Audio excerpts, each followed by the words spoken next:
Hi, everyone. My name is Art Gruenberger with Puppet Art Theater Company. Welcome to the People of Puppet Pages.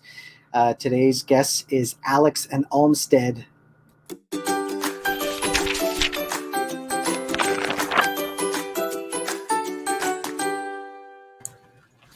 Whoa!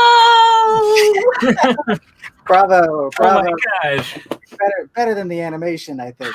Oh, well, I love that animation. We were just talking about it before we got started, how cool that was.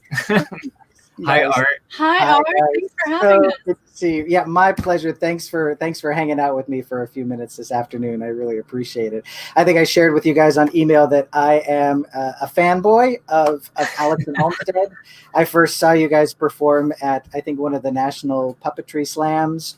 And you performed Milo the Magnificent, and I think my eyes were as big as Milo's the entire time for performing that show. So thank you for that show. It was so much fun, and every time I see a video clip of it or I think about it, it just brings a huge smile to my face. Oh, thanks. Yeah, we feel really fortunate. Milo was one of the earlier shows that we made in sort of that we presented for Puppet Slams and everything, and that kind of got our foot in the door for all these amazing opportunities. We've gotten to travel to South Korea and Denmark and Montreal and all these places around the world that we didn't think we'd get to go to with the show. It's been such a joy.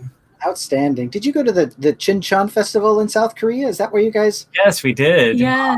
I did. I performed at that festival in 1996 with a nonverbal show called Perspectives.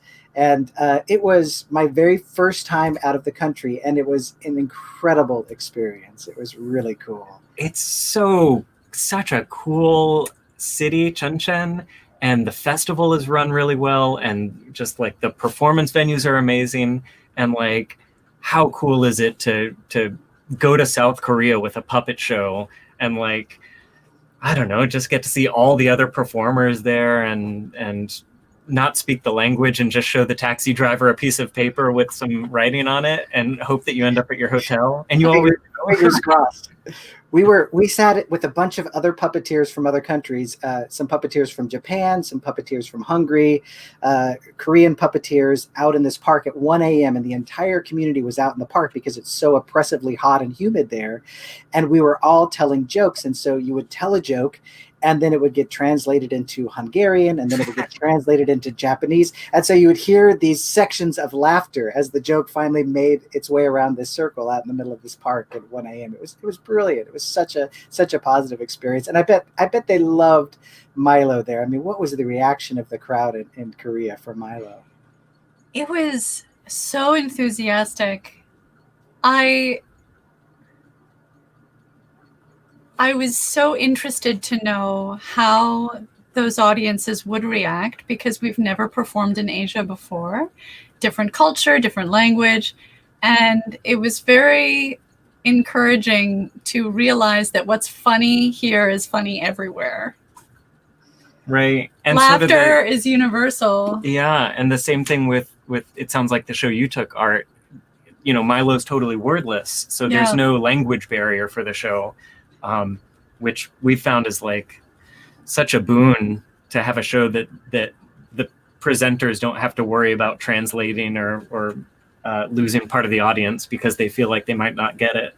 Absolutely. Did you I was concerned about gesture and how different gestures mean different things in different countries, and we were doing tabletop puppetry, and so we were able to perform these pieces, and it seemed to translate really well. Did you guys, since Milo is so dependent on Milo's facial expressions, was there any concern for you about how those facial expressions would be translated, or if there was a cultural difference in it, or did you see that there was no problem with the translation at all?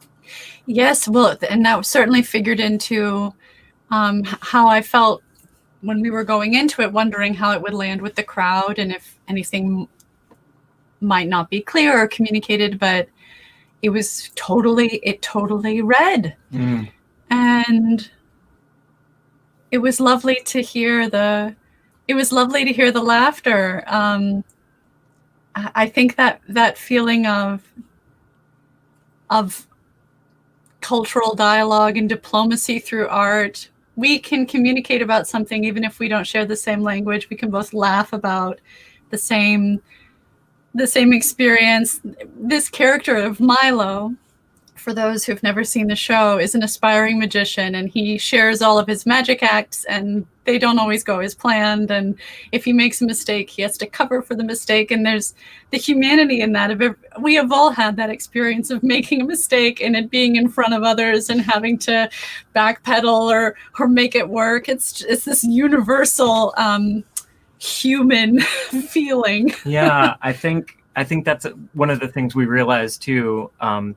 Is that, like, worrying about whether the facial expressions would translate, is that all of Milo's expressions are pretty like knee-jerk reactionary.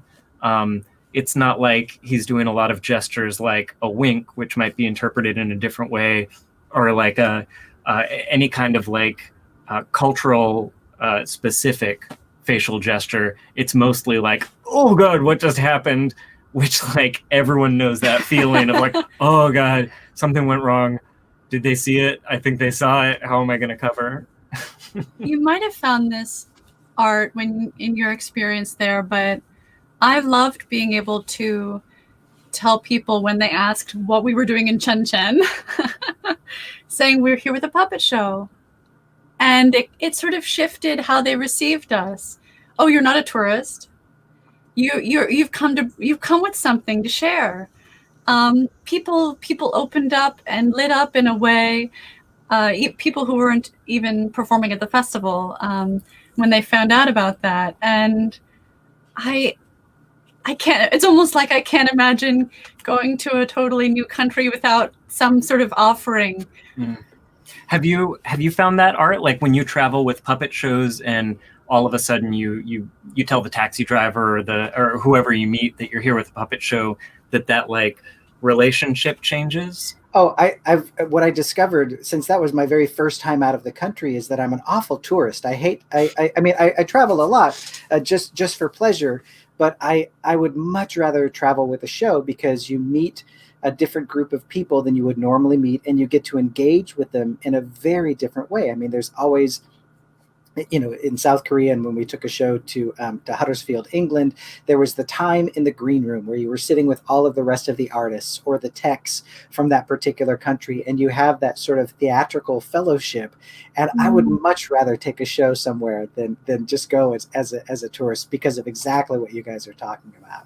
Right. I feel that a lot too, in the green room and at the theater, and also if you pop into a shop and somehow strike up a conversation and they ask why you're here, and like more often than not, if you mention you're a puppeteer or you're doing a puppet show, you'll get some interesting little tidbit or story from the person being like, oh, like I used to watch puppetry all the time as a kid. I remember my grandmother taking me to a marionette theater in the park, and like I was fascinated with them. Like the interesting relationships that people have, whether or not they carry it into adulthood with puppetry, is so interesting. Yes, the conversation is like an invitation.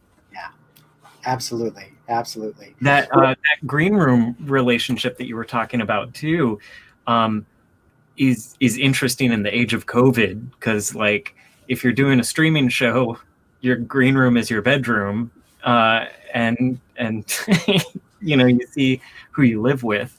But occasionally you will have like a cool experience. We were doing the National Puppet Slam, this Puppet Slamdemic, and it was for the most part all live, right? I think there was one. Yes, it was all live. Oh, it was all live. So there was a tech process beforehand, and we were all in the Zoom together, and it did have that like familiar green room feel, but with the added bonus of like, I can see into your workshop. That's really cool. What project is that? It's really special. You guys shared a video with me, speaking of seeing into your workshop, where I think we see into your workshop. So I'm gonna share this video. Hold on, let me click a couple of buttons here on my end so I can share this. We'll do the animation. Oh, that would be great. Do the animation while I start the sharing. All right. All right. Go here and here. And if you have any questions for Alex and Sarah, please go ahead and type them into the chat. welcome Patty Vernon from Tennessee. Hi, Mom. Hi, Ben. Hi, my name is Alex Vernon, My name is Sarah Olmsted Thomas. and together we make up Alex and Olmsted. Alex and Olmsted. Alex And Olmsted.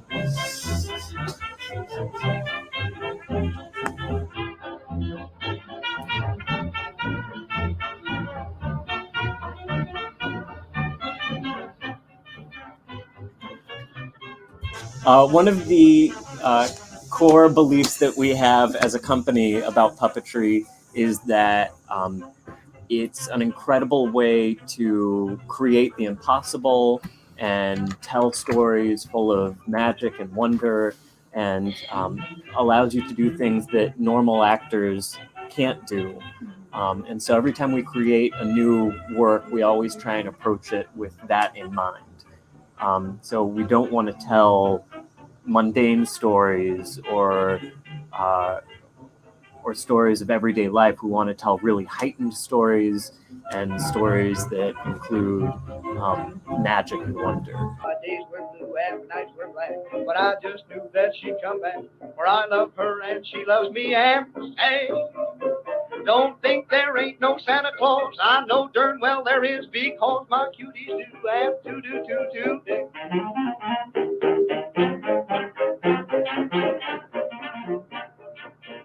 We find that our best ideas come from experimenting. We want to keep building new things, and we hope that you find it valuable enough to help support us on Patreon. Even a small monthly contribution goes a long way, and it will give you a unique look into the process. We want to create videos of what we're working on that roll out on a regular basis. We want to make these available to as many people as possible, whether they can afford to support us or not. But if you do become a patron, you'll get to see these videos before they're publicly released, as well as bonus sketches. Thanks.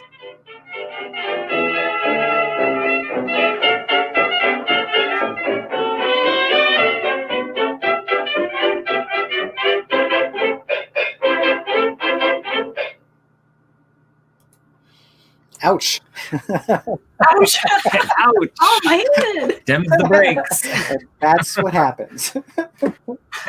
That's great stuff. Is that your actual workshop where you're doing the majority of your building? It is. That's our sort of garage space workshop that's right next to the house that we've been lucky enough to build a lot of big stuff in and really spread out. Nice. Now you guys, I'm in California and you guys are in Maryland, right? So you actually have seasons where you are. So can you build year round, or are you limited to a certain number of months? Or you technically can build year round. Right now is like, the really hot, humid months. So it's been it totally changes my relationship with weather and everything, and planning projects, knowing that okay, if I'm going to build something big and it needs to be in the workshop, I don't want to do it in the summer, and I don't want to do it in the dead of winter, because I've been out there in the winter building, a huge life-size horse, which I loved working on, but when it's 10 degrees out, it's not the most pleasant. But it's fun, because you get your heat gun and you heat up the PVC a little bit, and then you warm up your hands, and then back to PVC. And nice. It's not climate controlled, so we have a little cup that catches rainwater that we put some plastic bags up to divert. And as Alex was saying, hot in the summer. Yeah, no insulation, no heating, no air conditioning. But I can't stress enough how valuable it is to have a place just to spread out and get messy for a builder of any kind. Absolutely. I agree 100%. We have a question here from my friend Christy. She says, wow, that's really cool stuff. Talking about your video, I assume. And she wants to know, how did you guys become puppeteers? Great question.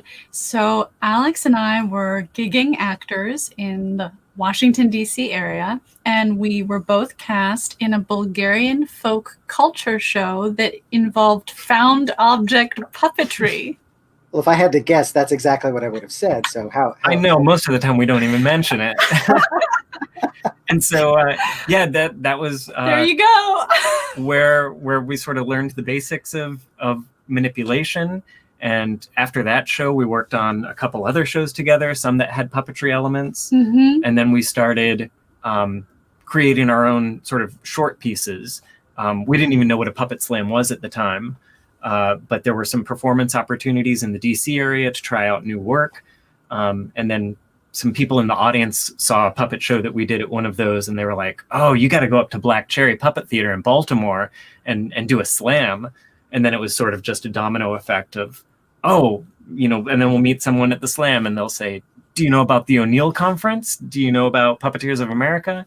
So it's really like, the people you meet that help guide you where to go next. Absolutely. And the Puppet Slam Network, what an incredible resource, and so inviting to say, all right, 5 minutes of material.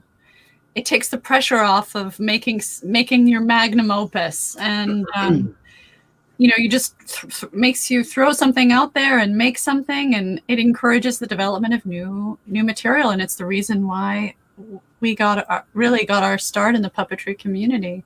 And Black Cherry Puppet Theater, this dedicated puppet theater in Baltimore that we are very appreciative to.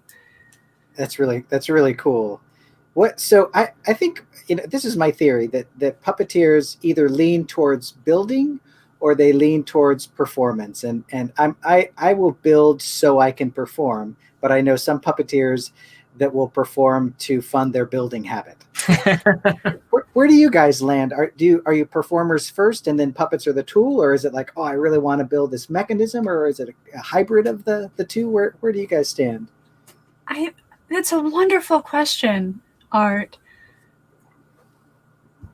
I sort of feel that we're storytellers first and foremost, and we wish to tell stories that are full of magic, and puppets are magic, and we love theater, we love live audiences and being in the room. We love making people laugh, and we find it so when we're making shows, puppetry just makes it better, and it's so braided together. And definitely, like, I love building. One of the benefits of the quarantine is that there's just like so much workshop time to experiment. I definitely build a ton of stuff that never is performed with, just either as practice or as an experiment. I got super into, different Ansjörgen universal controls and everything, and styles of design. So this is like a little pistol grip style controller. So these, I'll build one of those, and then from what I learned from it, build another iteration and then another iteration. But then eventually, the seventh or eighth iteration, it's there available to go into a show, which then it does. And it's as far as like, is it the building or the performing that takes precedent, or takes is it yes precedent? surely. Yeah. I see them as like creeping up towards each other, so that every minute I spend in the workshop building something, it's like an exploration into who that character is, either the material that it is or the way that it moves, and that's sort of my idea of like doing a lot of the table work before we start creating the performance. Yeah, sure. Being taught by the puppet what it can do, and so then how do you? Yeah. So do you use your puppets as an inspiration to develop a story, or is there a story first and you're building towards? In fact, this is kind of Brad's question here. Our friend Brad asks, "I love every project of yours I've ever seen. What are your early steps in creating a new show?" Hi, Brad. Hi, Brad. So, number one is often the deadline. We love deadlines. We love deadlines. We do have an active list of, show ideas. Wouldn't it be great to do a show about da da da da da da da? But then the deadline is born, and we have to start making choices. So I'd say that we've experienced both. The last full-length show we created, we needed to build a section into the show. We had done the script, but we were missing a part, and I saw this marionette in the workshop that we hadn't put into motion yet, and I thought, this is it. This is the marionette sequence. No question. And so, but in other respects, Milo, and when Alex built Milo, when he emerged, we saw the show emerge from him. Yeah, I'd say as far as the early steps of creating a show, it'll either start with sort of this general idea, right? So like the last full-length show we made was called Marooned, a space comedy. And we're working on doing a more finished, polished version of that now that we sort of got the workshop one done. But so the early steps of creating Marooned was just sort of the mission statement. An astronaut crash lands on an uncharted planet and can't get home. And for us as writers, that's sort of all we need for like, great, what are all the different situations that can go wrong? I feel like that's what we ask ourselves in a lot of our pieces, is like, what can go wrong and how many obstacles can we give ourselves? I'd say that's a big step for our early creation. And a simplification too. For example, we simplified the concept. This show about outer space, which could go in so many directions. What is it? It's about her wanting to get home, this astronaut wanting to get home. Simple. And then from there, let's tease out all of the different ways that she can't. And we often, when we're discussing, coming up with ideas, sometimes it's the simplest one, the simplest solution, then that'll be the moment when we realize that's the first time we use the word simple. We're going with that one moving forward. So I'd say in the creative process, when we're first coming up with the show, we do try to narrow down super narrative basics, who, major conflict, and then from there, embellish. Yeah, who is it? What do they want? What gets in their way? What do they love? How do they change in the end? All that stuff. All that junk. all that junk. Yeah. We really just want to make puppets.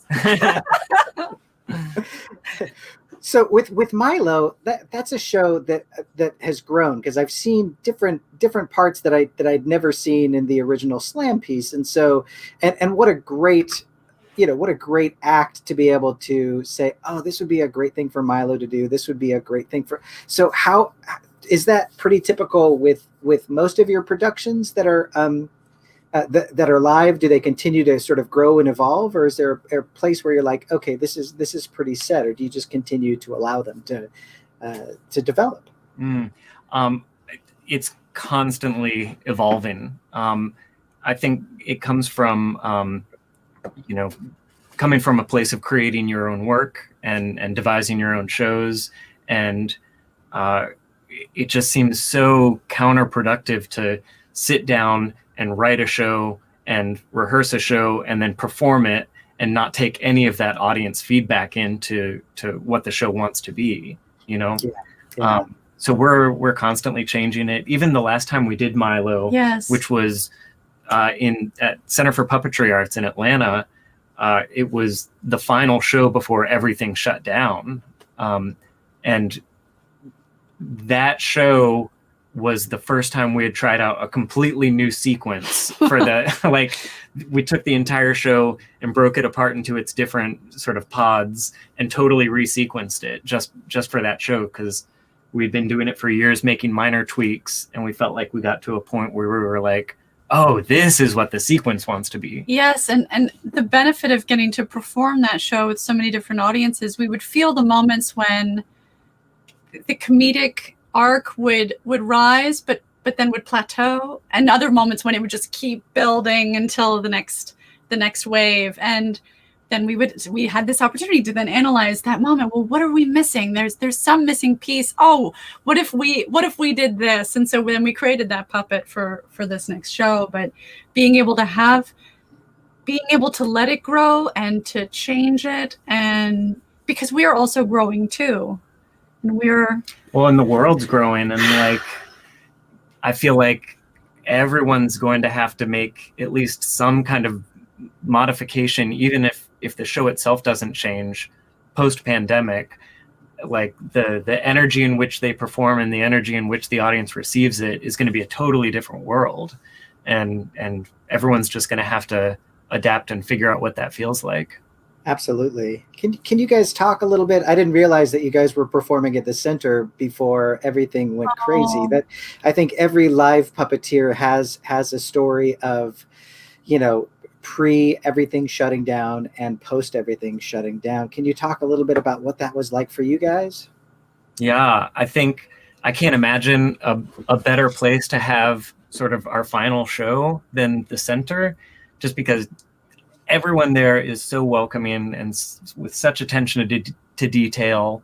The audience base that they've sort of cultivated is so caring. We had one pair of grandparents come with a grandchild one day, and then they came back the next day with the other grandchild and a box of handmade soap for us, which is like, oh my gosh, how sweet during the pandemic to give us soap. But I remember it being such a strange transition time, because always after the show, we do sort of a show and tell, ask any questions you want, come up to the front of the stage, we'll show you things up close. And so much of that is meeting people, being close to them, shaking hands, and having that switch of like, actually, maybe we shouldn't shake hands. Maybe we elbow bump. Maybe we cut the visitation time short a little bit. But the impulse is still so strong there of, I just met you. You just saw my show. Let me give you a hug. Let me shake your hand. So that's really difficult. I remember being backstage, and we were on these different news sources trying to determine, all right, these places have shut down, these countries have these numbers, the information overload and the concern, nervousness, and doing the shows, and the audiences were laughing so loudly. It kind of felt like we all just needed to blow off the steam. Yeah. Like the tension was so high, and then in the room, whew. Yeah, it was like the only 45 minutes of the day that we weren't thinking about the situation either, that we were just like totally in the show. Totally playing, and the audience was playing too. And it was also a situation where, every day we'd get the news of like, okay, so far we're still doing the show tomorrow. We'll let you know if anything changes. And thankfully we were able to finish out the run. So once everything did shut down, what was your pivot like? Because now you guys are doing a lot of live streaming performances and a lot of video production, and that wasn't something that you were doing quite a bit of before. You were primarily live performers. Am I right on that? Yes. And so what was the pivot like, and how are you dealing without an audience, and what was that like for you guys? Well, I will say an important moment for us, because our show had been canceled with our other theater company, Happenstance Theater, which is a physical theater company. We would have gone on to perform with them off Broadway. Straight from Atlanta to New York the next day. Oh. And that was canceled. So Happenstance, and I really commend them for doing this, reached out to the company and said, we'd like to make something. Everyone throw something together about your experience in quarantine. And that lifted us out of the darkness a little bit. We threw something together, and it was so fun. And it was also creatively rewarding. It got our heads back into the creative zone and sort of massaging that part of the brain that had been shut down a little bit when everything was shutting down. And from there, it helped revive our incentive to make and adapt and to explore what's possible with the limitations that we Yeah. have. And at the same time, I was teaching Yes. a puppetry class at the University of Maryland for that semester. So halfway through the semester, all of a sudden, it shifted to online learning as well, Wow. which was its whole other exciting adventure. But you know, That's a kind way to put it. but the students adapted really well, and we sort of pivoted to creating video projects, and I was creating weekly asynchronous learning videos for the last 6 weeks of the semester, and so that got us on this schedule of every week we're going to put something out, whether it be a tutorial or a behind the scenes look or an actual performance piece. And then even after the semester ended, we were like, yeah, let's try and give ourselves that deadline. It doesn't matter what it is. We got to put something out once a week. And it's given our pandemic time a lot of great structure. Structure. One of the videos, I'm not sure if it was available publicly or if it was just available for Patreon, but it was the rock stacking video. And I was that publicly made? Or was it? Yeah. Generally, we do. Most of the videos we make will release it as Patreon only on one day, and then the next day it rolls out publicly. So that way our patrons. Thanks, Art. Thanks, Art. Can $1 a month can help out. It was so cool to see that, because it had nothing to do with puppetry and everything to do with creation, which has everything to do with puppetry. And when I saw it, I was like, oh, come on, rock stacking. And then I watched the video and I was just like, my creative mind was blown. I was like, I'm going out to the shop right now to work. It was just that little extra goose to get me back, into the shop again, to work just a little bit harder and a little bit longer. So thank you guys. Listen, if you've got questions for Alex or Sarah, you can type them into the chat and we will try to answer them. We're just going to stay with you for a couple more minutes longer. We've got a couple more video clips, but I think we probably only have time to share one of them.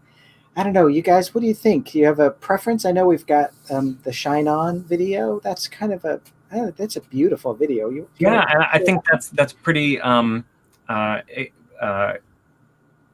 exemplary of how we've been spending our quarantine time doing that sort of work. That sounds like a good idea.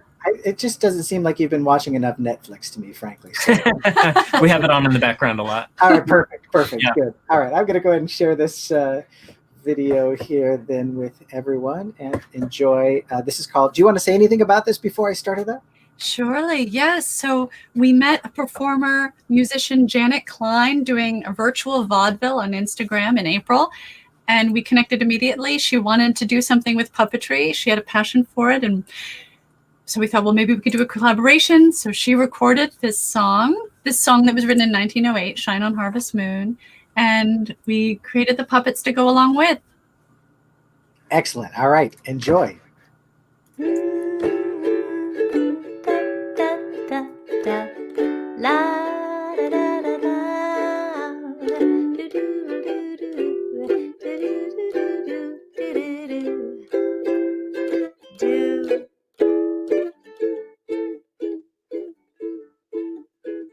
The night was mighty dark, so you could hardly see, for the moon refused to shine. Couples sitting underneath a willow tree, for love they pined. Little maid was mighty afraid of darkness, so she said, I think I'll go. The boy began to sigh, looked up at the sky, told the moon his little song of woe. Oh, shine on, harvest moon, up in the sky. I ain't had no lovin' since April, January, June, or July. Snow time, ain't no time to sit outdoors and spoon. So shine on, harvest moon, for me and my gal.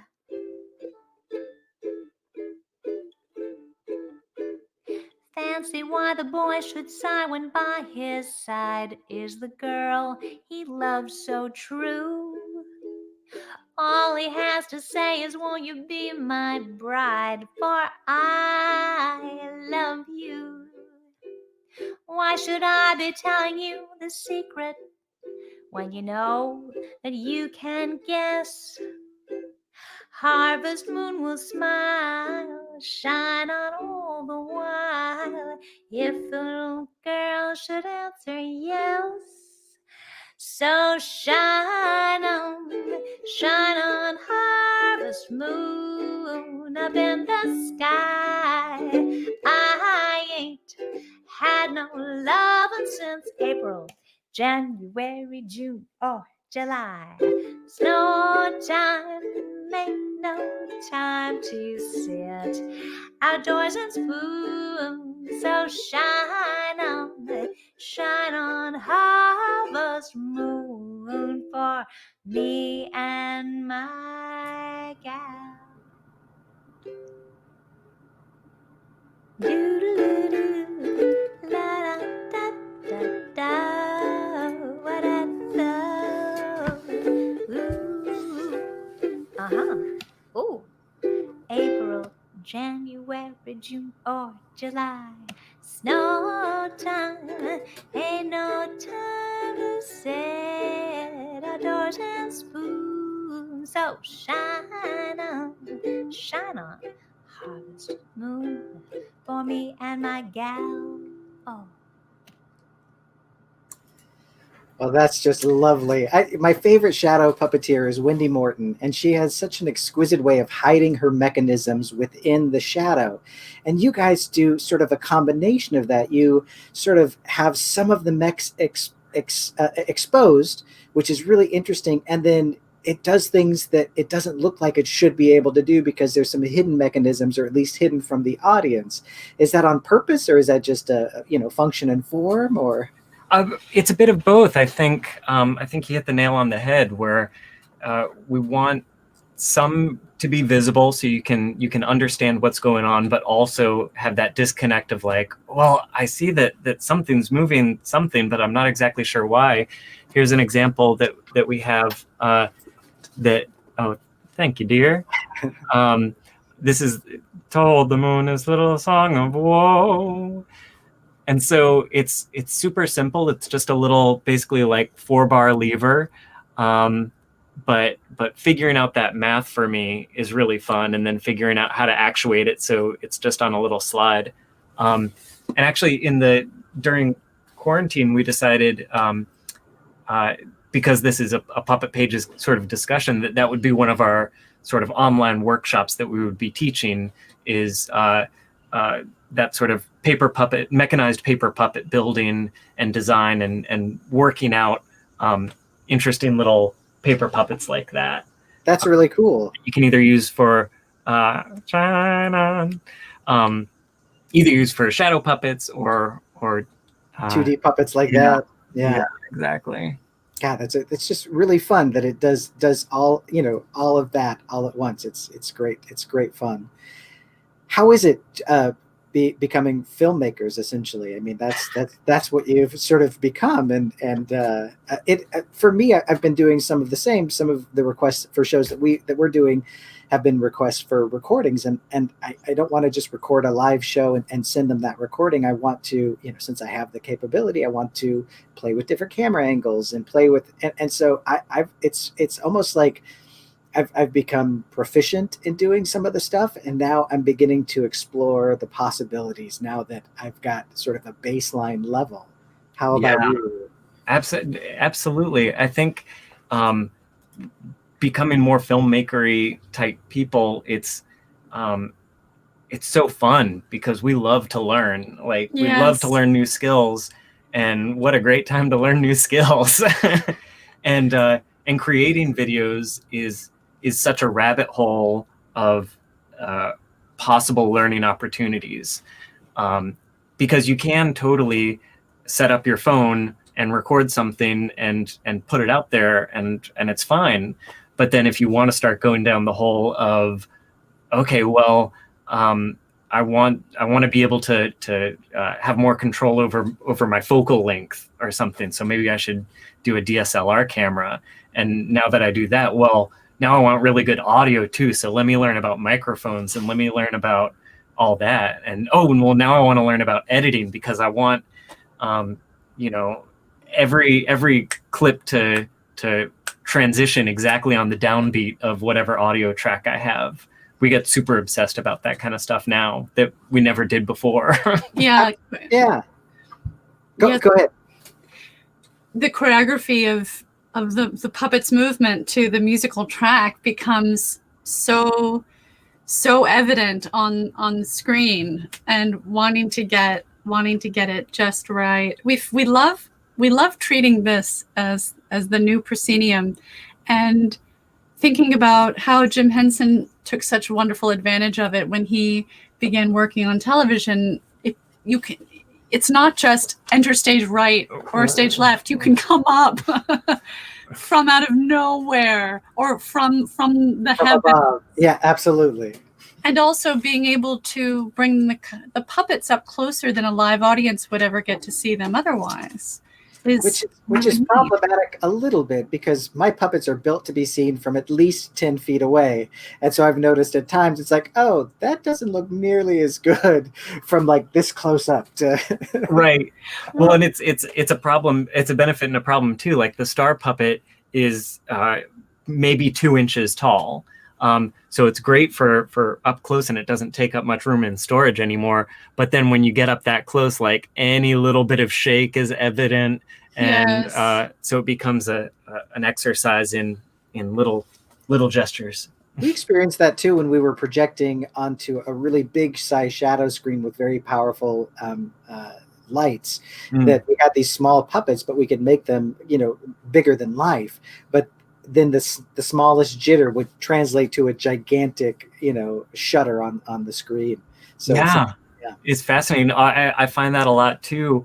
With toy theater, we've done a few toy theater pieces for the Great Small Works toy theater festivals that they've been doing.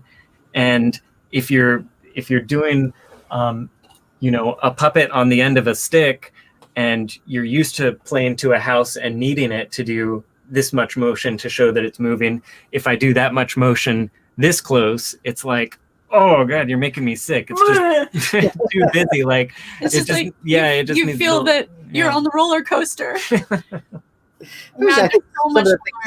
was some of the things that Henson was doing too when they went from the Muppet Show to the Muppet Movie. They've got some great behind the scenes video of Jim and Frank just out by a tree doing stuff and then because they couldn't be as big as they were on the small screen, because it would have made you sick with the gigantic movements, because the big screen is so much bigger. Right. And that's one of our favorite parts of puppetry is moments of stillness where the puppet can be calm and do something really little, and it allows the audience to project so much of their own experience onto whatever gesture that is. If it's a moment of stillness and they're feeling anxiety, then they can be like, oh yeah, that puppet is anxious too. I'm seen.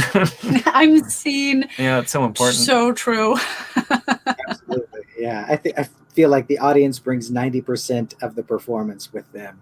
Yeah. And that's what's been tricky about performing to the camera, is that, as a live performer, I'm sure you guys experience that sense of like, you can feel exactly if your audience is with you or not with you, and then adjust accordingly. But with the camera, I've got this sense of panic of like, are they with me, and just having to return to a place of trust that they are with you. Right. Well, and then you run into the pitfall of like the Facebook reactions during a live video that are like 15 seconds after your stream. So like, what did they like? Right. So you do a gag and you're kind of like, did they okay, they liked it. But like, oh no, now for 15 seconds I was like, that's brutal. Yeah.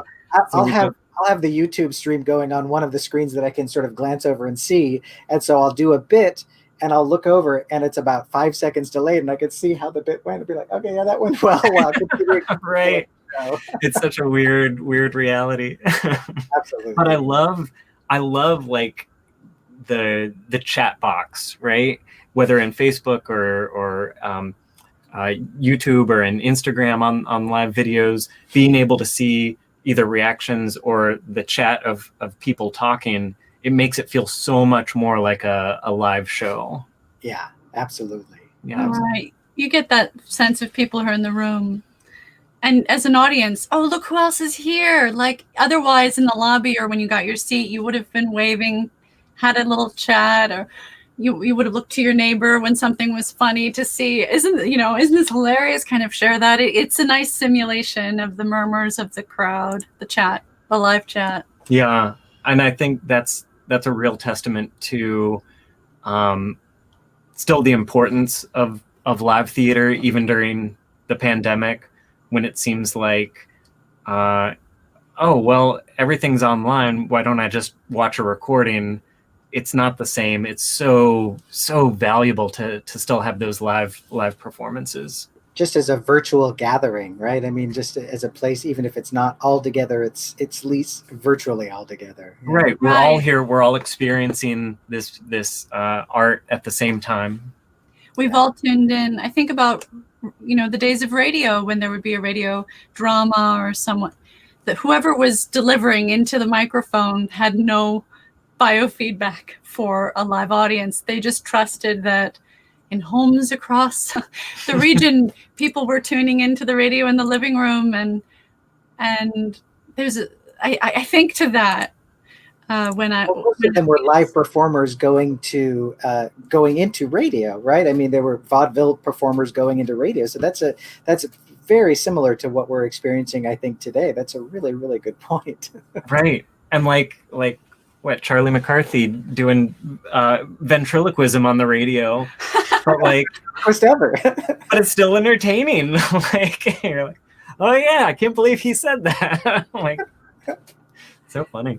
Absolutely. Well, gosh, we planned on talking for about a half an hour, and we're 47 minutes in. I could talk to you guys forever about this, but we should probably wrap it up. You guys, thank you so much for joining. Do you guys have anything you want to plug? Do you guys? I know you are on Puppet Pages. This is sponsored by Puppet Pages. PuppetPages.com is a place where you can find live stream performances, live streamed workshops, and other puppetry related performance things. So check out PuppetPages.com. And what do you guys want to plug?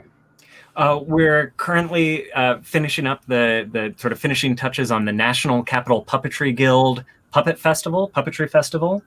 The festival was going to be live in person before the pandemic, but we decided to pivot and still have something as an offering online during this time.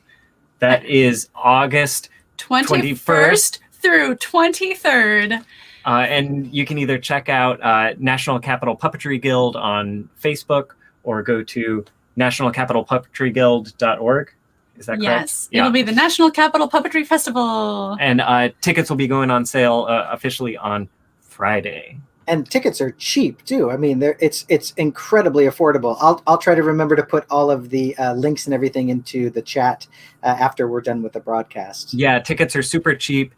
It's $25 for a bunch of workshops, a bunch of shows, a bunch of fun stuff. Or if you don't want to spend $25 on an all access pass, you can join the National Capital Puppetry Guild for $20 and get all of that stuff plus access to all what the Guild is going to be having to offer from this point on. And so if you're already a member, it's free. That's lovely. I love that.